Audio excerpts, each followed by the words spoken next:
오늘은 베드로서 두 번째 시간인데요. 우리 제목 같이 한번 읽겠습니다. 같이 읽습니다. 시작. 신성한 성품에 참여하라. 신성한 성품에 참여하라. 우리 지난주는 베드로후서 첫 번째 시간으로 예수님 닮기 원하네라는 그 찬송가의 가사를 제목으로 삼았습니다. 사도 베드로가 이 두 번째 편지를 쓴 이유는 이 소아시아 교회 이 첫 번째 편지를 받은 이 소아시아 교회 성도들이 첫 번째 편지를 당할 때는 그 외부의 또 로마의 핍박과 압제 때문에 그 고난에 처해 있는 성도들을 위로하기 위해서 편지를 썼는데, 조금 지나다 보니까 이제 거짓 교사들이 거짓 선생들이 교회에 침투하고 잘못된 가르침을 가지고 교회를 혼란스럽게 한다는 그런 소식을 듣고 그 교회의 미혹 앞에서 교회를 바로잡아 주기 위해서 이 편지를 썼다고 하죠. 그래서 인사부터 예사롭지 않습니다. 은혜와 평강이 여러분에게 더욱 많아지길 원합니다. 보통 이렇게 하는데 그 앞에 뭘 붙였냐 하면 하나님과 우리 주 예수 그리스도를 알므로라는 그 앞에 표현을 덧붙여서 인사를 했습니다. 하나님과 우리 주 예수 그리스도를 알므로 은혜와 평강이 더욱더 넘쳐 간다는 것이죠. 왜 하나님과 우리 주 예수 그리스도를 알미 은혜와 평강이 넘쳐나는 길이 될까요? 사람들은 은혜와 평강이 넘치기 위해서 어떤 문제가 있으면 그걸 해결하는 방향으로 가는데, 사도 베드로는 더 본질적인 이야기를 하는 것이죠. 하나님과 우리 주 예수 그리스도를 알므로, 여기 안다는 것은 단순히 어떤 정보를 취득해서 아는 정도가 아니라 부부 사이처럼 내밀하고 친밀한 인격적인 교제와 사귐이 있는 삶의 변화까지 일어나는 그런 알을 얘기하죠. 우리가 만약에 하나님을 그리고 우리 주 예수 그리스도를 그렇게 잘 인격적으로 알고 하나님이 누구신지를 정말 우리가 알고 깊이 주님과 교제하면 우리의 삶이 어떻게 될까요? 우리 주 예수 그리스도가 누구십니까? 십자가에 죽으시고 부활하시고 하늘로 승천하셔서 지금 하나님 보좌 우편에 앉으셔서 온 세상을 통치하시는데, 성경 말씀에 보면 그 하늘 보좌에 우리를 다 예수 믿는 성도들을 거기에 같이 앉혔다라고 그랬습니다. 우리가 먼 훗날 하나님의 나라가 완성될 때 그때 우리가 앉을 것인데, 이미 일어나지도 않았지만 너무나도 확실한 미래의 일이기 때문에 우리가 앉은 자라고 표현을 한 것이죠. 그래서 성도는 더 이상 높이 오를 데가 없는 지극히 높은 곳, 존귀한 곳에 올라 있는 자란 것이죠. 더 이상 세상 사람들이 싸우는 것처럼 악이 다툼하고 세상의 유익을 위해서 싸우지 않아도 되는, 그래서 그러므로 말미암아 우리에게는 참 은혜와 평강이 있고, 이제는 높아지려고 애쓰는 우리 인생이 아니라 예수님처럼 낮게 내려와서 섬기고 사랑하며 살아갈 때 진정한 은혜와 평강이 우리한테 넘친다는 것이죠. 사도 베드로가 이 편지를 쓸 때 고민을 많이 했을 거예요. 왜냐하면 이 거짓된 교사들이 지금 계속해서 미혹하고 공격하는데, 어떤 방법을 통해서 어떻게 이 무리들을, 거짓 교사들을 대적하고 이기게 할 수 있을까, 아마 고민이 많았을 것입니다. 수년 전에 꽤 됐죠. 신천지가 처음 막 발흥했을 때 교회마다 어려움을 겪게 하고 교회마다 속여서 들어오고 뭐 추수꾼이 있고 막 그럴 때 교회마다 그 신천지를 방어하고 신천지를 발견하고 내몰기 위해서 여러 가지 방법을 썼어요. 뭐 지금도 붙어 있지만 뭐 포스터를 붙이기도 하고, 신천지 출입 금지 포스터를 붙이기도 하고, 그들이 이야기하는 뭐 추수꾼의 정체, 또 비유 설명이 얼마나 또 잘못된 성경적이지 않은지를 가르쳐 주기도 하고, 또 그들이 들어와서 어떤 형식으로 사람들에게 거짓말하고 꿰는지 그런 것들을 다 이렇게 알려줬죠. 사도 바울도 고민이 많았을 거예요.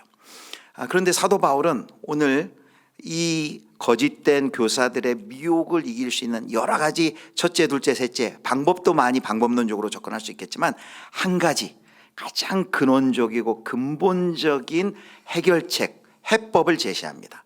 그 해법이 뭐냐면 바로 오늘 설교의 제목이죠. 신성한 성품에 참여하라 라는 것을 바로 그 어려움 가운데 있는 거짓 교사들의 미혹 가운데 있는 그들이 이겨낼 수 있는 진정한 본질적인 해법으로 제시를 하는 것이죠. 그렇다면 신성한 성품에 참여한다라는 것이 도대체 무엇인지, 왜 그 방법이 거짓 교사들의 미혹을 이길 수 있는 효과적인 실제적인 해법인지를 우리가 살펴보도록 하겠습니다.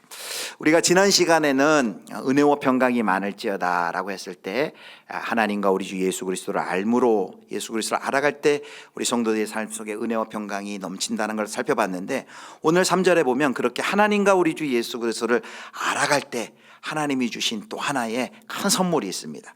자, 3절 말씀을 같이 보겠습니다. 3절 말씀 같이 읽습니다. 그의 신기한 능력으로 은혜에 속한 모든 것을 우리에게 주셨으니 이는 자기의 영광과 덕으로서 우리를 부르신 이를 알므로 말미암음이라. 여기 하반절에 이는 자기의 영광과 덕으로서 우리를 부르시니 바로 하나님과 우리 주 예수 그리스도를 알므로 말미암음이라. 뭐가 말미암는다는 건가요? 3절 첫 번째 하나님의 선물이 이렇게 있는데요. 그의 신기한 능력으로 생명과 경건에 속한 모든 것을 우리에게 주셨으니 그랬습니다. 여기 신기한은 신적인 하나님의 그런 뜻입니다. 하나님의 능력, 그리고 신적인 능력으로 여기 생명과 경건에 속하는데, 경건은 바로 거룩함, 그리고 하나님께 속함, 이렇게 하나님의 통치 아래 다스림 받는 삶을 바로 경건이다라고 할 수 있습니다. 우리가 장차 하늘의 그 유업을 누릴 우리가 성도들이죠.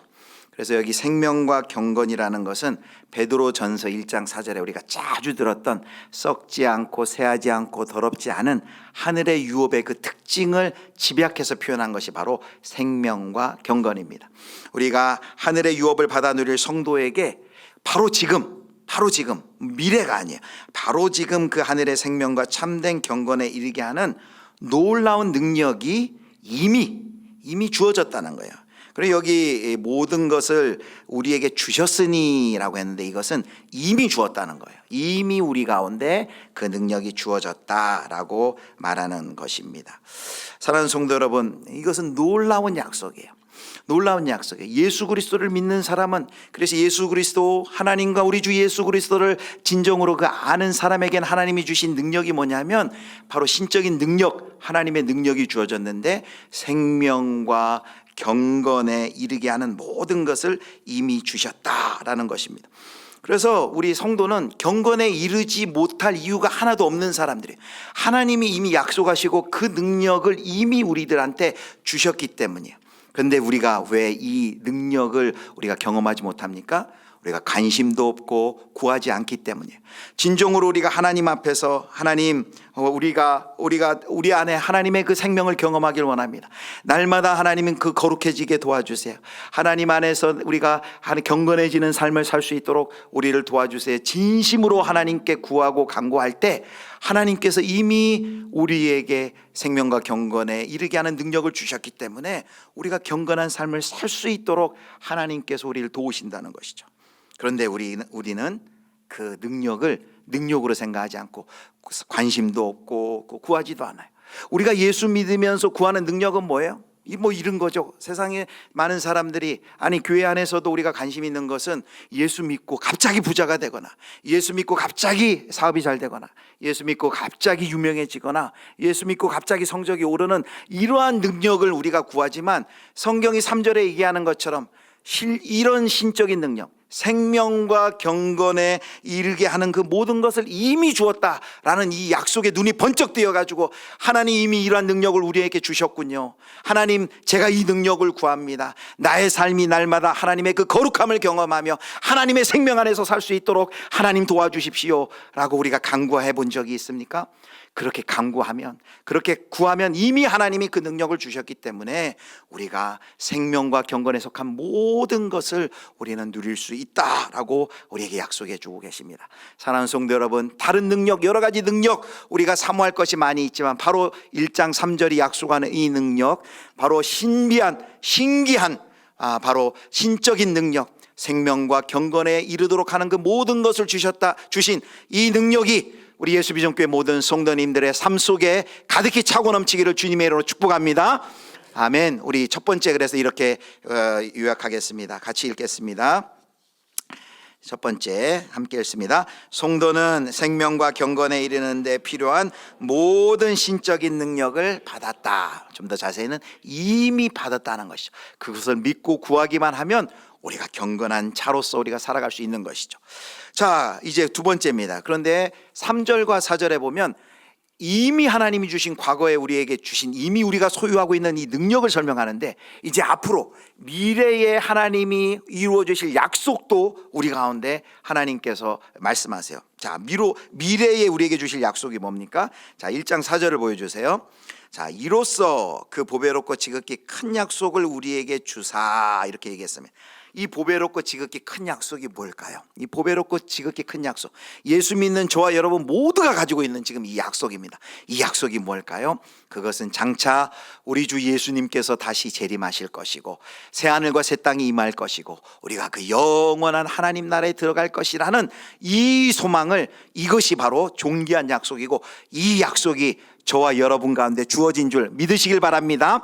그래서 우리는 그 약속의 날, 그 약속을 바라보며 사는 날이, 예수님 다시 오시고 새하늘과 새 땅이 이 어그러지고 병들고 깨어진 세상 가운데 그 나라가 완성될 것이고, 요즘 전쟁의 소식이 있고, 지금 이스라엘과 팔레스타인이 전쟁으로 많은 민간인들, 아이들이 죽어가면서 그 화장실 하나에 160명이 쓴다고 하더라고요. 그 열악한 그 죄로 인하여서 병들고 깨진 이 세상을 볼 때마다 우리 안에 소망이 무엇입니까? 예수님 속히 오셔서 이 땅을 회복하고 고쳐주시옵소서. 그 나라에 대한 소망이 없다면 우리가 살아갈 수 없을 거예요. 그런데 그 나라의 소망을 주셨어요. 자, 두 가지가 주어졌어요. 이미 하나님께서 신적인 능력을 우리에게 주셔서 생명과 경건에 이르는 모든 능력을 우리한테 주셨어요. 그리고 우리가 완성될 그 하나님의 나라, 새하늘과 새 땅이 이루어질 것이라는 하나님의 존귀한 약속을 부여잡고 있어요. 그렇게 하나님이 능력과 약속을 주신 하나님의 목적이 뭐예요? 바로 4절 하반절에 나와 있습니다. 4절 같이 한번 읽겠습니다. 자, 4절 같이 읽습니다. 이로써 그 보배롭고 지극히 큰 약속을 우리에게 주사, 이 약속으로 말미암아 너희가 정욕 때문에 세상에서 썩어질 것을 피하여 신성한 성품에 참여하는 자가 되게 하려 하셨느니라. 아멘. 첫 번째는 그 능력과 그 약속을 붙들고 해야 될 게 뭐냐면, 너희가 정욕 때문에 세상에서 썩어질 것을 먼저 피해야 된다라고 했어요. 피해야 될 것이 있어요. 정욕 때문에 세상에서 썩어질 것 가운데서 뒹굴러서 거기 있지 말고 거기서 도망쳐 나와라, 피하라라고 말합니다. 정욕이 뭡니까? 하나님 외에 다른 것을 인생의 목표로 삼는 세속성, 즉 자기가 주인되고 물질이 왕노릇하는 인생의 그런 모든 상태를 정욕이라 그래요. 그런 세상의 정욕적인 상태, 죽음이 또 죄가 지배하는 그 가운데 머물러서 그 가운데서 분탕질하는 그 자리에서 벗어나라, 피하라 라고 말합니다. 그것이 소극적인 명령이라면 좀 더 적극적인 명령이 바로 4절 하반절에 나오는데 뭐라고 나옵니까? 세상에서, 정욕 때문에 세상에서 썩어질 것을 피하여, 그 다음에 신성한 성품에 참여하는 자가 되게 하려 하셨느니라.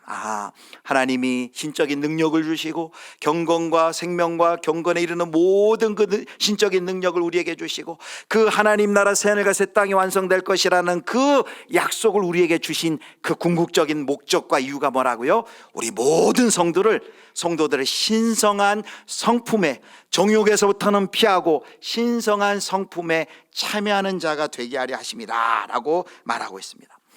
성도 여러분, 그러면 신성한 성품에 참여한다는 게 도대체 뭘까요?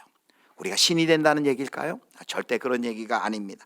우리가 하나님처럼 된다든지, 무슨 신인 합의를 이룬다든지, 우리가 무슨 종교적 경험을, 신비한 종교적 경험을 통해 하나님처럼 우리가 되자라고 그런 이야기가 아닙니다.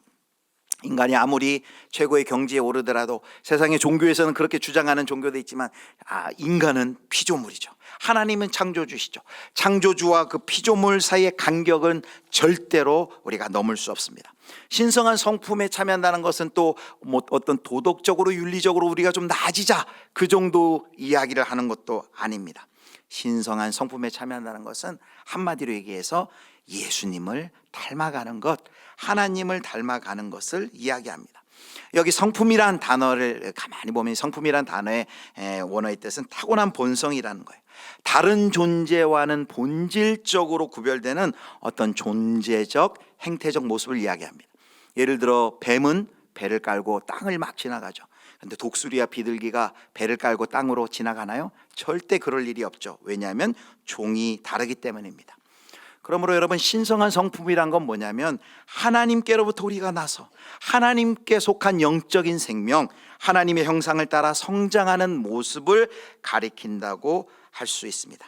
하나님께서 원래 의도하신 그 사람다운 사람, 하나님의 형상이 회복된 사람으로 우리를 성장시켜 나가시는 것이 바로 하나님의 목적이라는 것이죠. 그래서 사도 바울은 이것을 이렇게 표현했죠. 에베소서 4장 13절 말씀 우리 같이 읽겠습니다.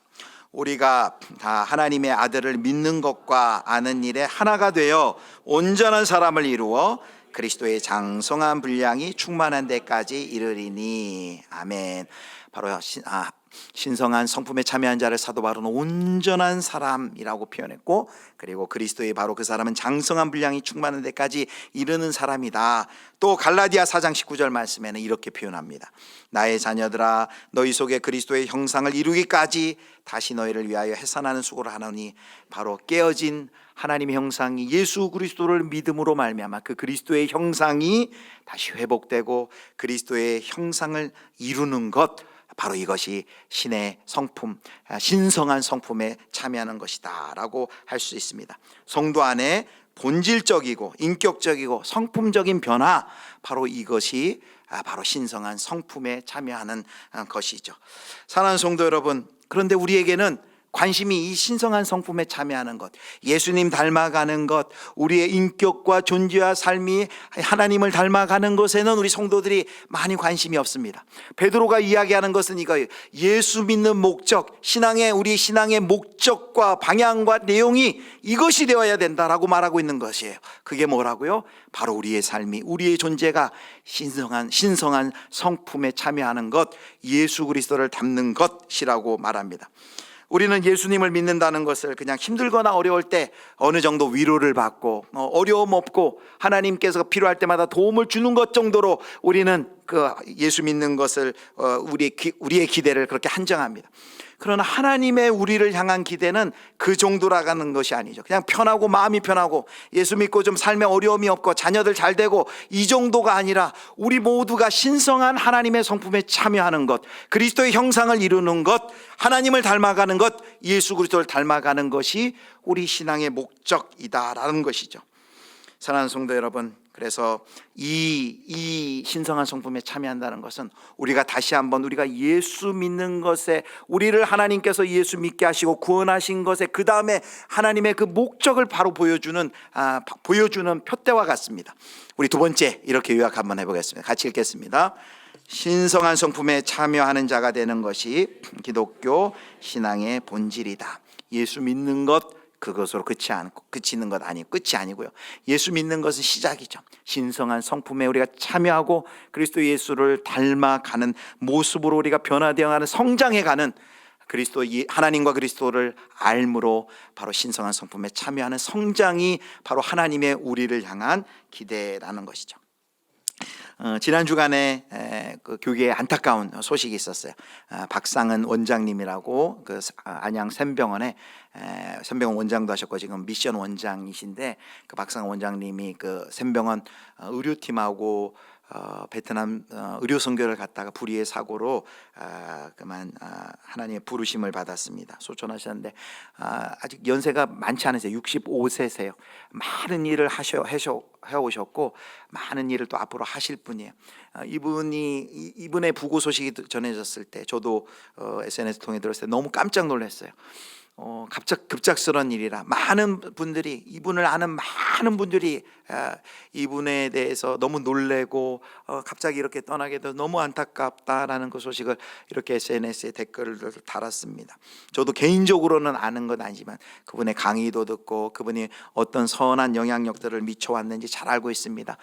그분이 의료적 취약계층을 돕는 일, 외국인 근로자 또 소외 이웃들 돕는 일 또 열심히 하셨고, 또 2007년에는 외교부 산하의 아프리카 미래재단 설립해서 말라위, 에티오피아, 잠비아, 탄자니아 등 빈민 지역을 돌면서 에이즈 예방 사업도 하시고 영양 강화 사업 등 여러 가지 보건 활동, 또 교육 환경 개선 등 여러 가지 그리스도인으로서 소금과 빛된 삶을 그가 살으셨습니다.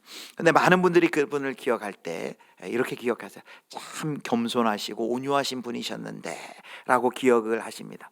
예수님을 생각나게 하는 분이셨죠. 그분이 갑자기 떠났을 때 많은 분들이 그분을 떠오르면서 예수님을 생각나고 예수님을 닮으셨던 분인데 갑작스럽게 우리 곁을 떠나게 돼서 너무나도 허망하고 너무나도 안타깝다라고 그분에 대해서 생각을 이렇게 합니다. 사랑하는 성도 여러분, 우리가 하나님 앞에 언젠가 한번 설 텐데 우리가 하나님 앞에 서기 전에 많은 사람들이 우리를 바라보면서 우리에 대한 생각을 할 때 여러분 어떤 평가를 듣길 원하십니까? 책 한 권으로 그분 이야기를 하실 수 있지만 대부분 많은 분들이 한 줄로 평가가 된다고요. 한 줄로 평가를 된다고 합니다. 어떤 분들은 많은 돈을 벌다 간 사람이라고도 평가를 들을 수 있겠고, 많은 부동산을 소유하다 간 사람이라도 할 수 있고, 그러나 그런 평가보다도 우리가 하나님 앞에 서기 전에 그분은, 그 장로님은, 그 집사님은, 그 권사님은, 그 성도님은 참 예수님을 닮은 분이야. 예수님처럼 온유했고 예수님처럼 오래 참으시고 인내하시고 믿음과 용기가 있으셨던 분이야. 예수님을 생각나게 하는 분이야 라는, 여러분, 이런 평가를 우리가 들을 수 있다면 얼마나 참으로 복된 인생이겠습니까? 저와 여러분 이런 소망 가지셨으면 좋겠습니다. 저와 여러분이 하나님 앞에 서기 전에 많은 우리 주변과 이웃들, 우리 주변의 사람들로부터 예수님을 닮은 성도님, 예수님을 닮은 우리 집사님, 권사님, 예수님을 닮은 장로님, 예수님을 닮은 목사님이라는 그런 평가 들으실 수 있기를 주님의 이름으로 축복합니다. 우리 세 번째, 마지막은, 그렇다면 우리가 첫 번째 했던 그 질문을 우리가 답해야 되겠습니다. 왜 사도 베드로는 거짓 교사들 가르침과 미혹이 잔뜩 할 때 요거 조심하고 요거 요렇게 하고 저거 저렇게 하고 다 일일이 구체적으로 행동 실천안을 보낼 수도 있지만 편지를 써서 단 한 가지 아주 근본적인 해결 방법으로, 그 거짓 교사들의 미혹을 이길 수 있는 근본적인 해결 방법으로 거룩한 하나님의 신성한 성품에 참여하라라는 이 해법을 제시했을까요? 그것을 우리가 마지막으로 살펴보고자 합니다. 사랑하는 성도 여러분, 한마디로 얘기하면 이 거룩한 신성한 성품에 참여한다는 것은 한마디로 얘기하면 영적으로 체질을 바꾸는 것입니다. 우리의 체질을 바꾸는 것입니다. 여러분, 어떤 분이 어떤 일을 너무 잘하면 흔히 그냥 뭐라고 얘기하면 저 사람 저 체질이다, 체질, 이런 얘기하죠. 체질이 바뀌어져야 돼요. 지금 이 수신자들이, 이 성도들이 그 거짓 교사들이 나쁜 줄은 다 알아요. 그리고 그들의 미혹이 나쁜 줄 알아요. 그럼에도 불구하고 그 미혹에 빠져요. 몰라서 빠지는 게 아니에요. 그 미혹과 유혹의 자인이 넘어갑니다. 마치 비유하자면 이런 얘기예요. 여러분, 밤에 야식 먹으면 족발도 생각나고 피자도 생각나고 순대도 생각나고 맛있는 라면도 생각나고 밤에 야식 생각나잖아요. 다 제가 좋아하는 것들만 얘기했어요. 그럼 야식 이런 때 어때요? 먹고 싶죠? 그런데 먹으면 어떻다는 거 여러분 압니까 모릅니까? 다음날 얼굴은 붉 것이고, 야식 먹으면 건강에 너무 안 좋은 거 알아요. 몰라요? 알아요. 아는데 왜 우리가 먹습니까? 네, 욕망이 지식보다 더 크기 때문이죠. 욕망이 더 지식보다 크기 때문에 알면서도 그걸 또 먹고 나서 또 후회하고 그러면서 또 먹고 그런단 말이에요. 이 편지를 받는 소아시아교회 성도들도 거짓 교사들의 미혹, 그들의 가르침을 따라가면 나쁘다는 걸 알면서도 저절로 그거에 끌려 들어가고 있는 거예요. 어떻게 해야 됩니까? 사도 베드로의 처방 그거예요. 체질을 바꿔 놓는 거예요. 체질을. 여러분, 우리가 어떤 분이 쌀밥만 좋아하다가 건강이 안 좋으니까 흰쌀밥보다는 잡곡과 현미를 먹어야 되겠다. 처음에는 입에 안 맞죠. 근데 잡곡과 현미를 계속 먹다 보면은 이제 현미의 잡곡에 익숙해지다 보면 그 쌀밥이 현미의 맛을 알고 잡곡의 맛을 알게 되면 나중에는 이제 흰쌀밥이 그게 더 오히려 맛이 없죠. 체질이 이렇게 변해가는 것입니다. 술, 담배를 끊으신 분들이 그런 얘기를 해요. 예전에는 술이 그렇게 달고 담배가 그렇게 땡겼는데 어떤 계기로 그걸 끊게 되었어. 오랜 기간이 흐른 다음에는 그 담배 연기가 너무 역해가지고 맡을 수 없게 되고 술이 너무 써서 더 이상 먹을 수 없는 체질이 바뀌어진 것이죠. 지금 사도 베드로는 신성한 성품에 참여하라는 것은 우리의 영적인 체질이 완전히 바뀌어지는 것을 이야기합니다.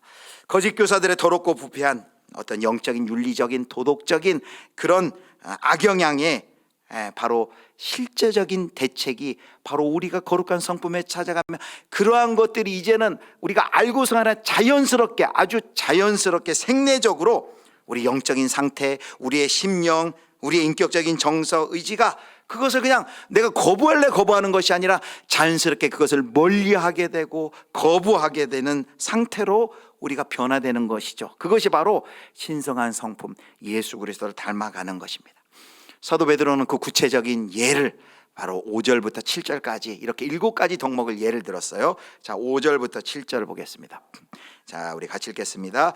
그러므로 너희가 더욱 힘써 너희 믿음의 덕을, 지식의 절제를, 절제의 인내를, 인내의 경건을, 경건의 형제 우애를, 형제 우애의 사랑을 더하라. 아멘. 여기 7가지의 그 신성한 성품에 참여할 때 그 추구해 나가야 할 덕목들 여기 있습니다. 더 자세히 한번 살펴볼 시간을 갖기로 하고요. 믿음, 또 덕, 그리고 지식, 절제, 인내, 그리고 경건, 그리고 형제우애, 그리고 그 모든 것의 마지막은 사랑이라고 이야기를 하고 있습니다. 사랑하는 성도 여러분, 그래서 세 번째 이렇게 요약하겠습니다. 신성한 성품이 뭐예요? 같이 읽겠습니다. 신성한 성품으로 바뀌는 것은 영적 체질이 바뀌는 것이다. 아멘. 신성한 성품으로 바뀌는 것은 영적 체질이 바뀌는 것이다. 이렇게 신성한 성품에 참여하고 예수 그리스도를 닮아갈 때 그 거짓된 교사들의 미혹과 잘못된 유혹과 가르침은 절로 그리고 생리적으로 그걸 거부하고 거절하고 도저히 맞지 않기 때문에 그것을 거절할 수 있는, 그것에 미혹당하지 않고 유혹당하지 않을 수 있다라는 것이죠. 사랑하는 성도 여러분, 이 사도 베드로가 이 편지를 쓴 목적이기도 하고, 그리고 이것이 바로 우리 예수 믿는 목적과 방향과 내용이라 할 만큼 이것이 우리에게 너무 중요합니다. 하나님께서 경건과 생명에 이르도록 그 모든 신적인 능력을 주셔서 우리가 경건한 신적 성품, 신성한 성품에 이르도록 하나님께서 우리를 이끄시는 것, 이것이 바로 우리의 신앙생활의 큰 목적이라는 것이죠. 사랑하는 성도 여러분, 우리가 이것에 관심이 있습니까? 이제 이것을 우리가 배웠고 또 알았으니까 우리가 신앙생활 할 때 뭐 여러 가지 이것도 하고 저것도 하고 이것도 또 저것도 하고 우리가 해야 될 것들이 많이 있어요. 그거 해야 돼요. 그런데 그 행함이 어디서 나와요? 우리가 먼저 우리가 무엇이 된 신성한 성품의 사람이 된 그 자리에서 그것들이 나와야 되는 것이죠. 먼저 뭘 하라 이전에 되라가 먼저입니다. 그래서 오늘 사도 베드로는 신성한 성품에 참여하는 자가 되라라고 우리 가운데 말씀하고 있습니다. 저와 여러분이 신앙생활 해나가시면서 여러 가지 어떤 사역과 또 어떤 여러 가지 큰 일을 해야 되지만 그 이전에 먼저 기억해야 되는 것, 우리 안에 예수 그리스도의 형상이 회복되고 그리스도의 장성한 분량까지 우리가 자라고 예수님을 날마다 한 번에 하루에 되지 않겠죠. 그러나 조금씩 우리가 체질이 바뀌어가면 하는 것처럼 조금씩 그리스도를 닮아가고 하나님을 닮아가는 신성한 성품에 참여하는 우리 예수비전교회 모든 성도님들 되실 수 있기를 주님의 이름으로 축원합니다.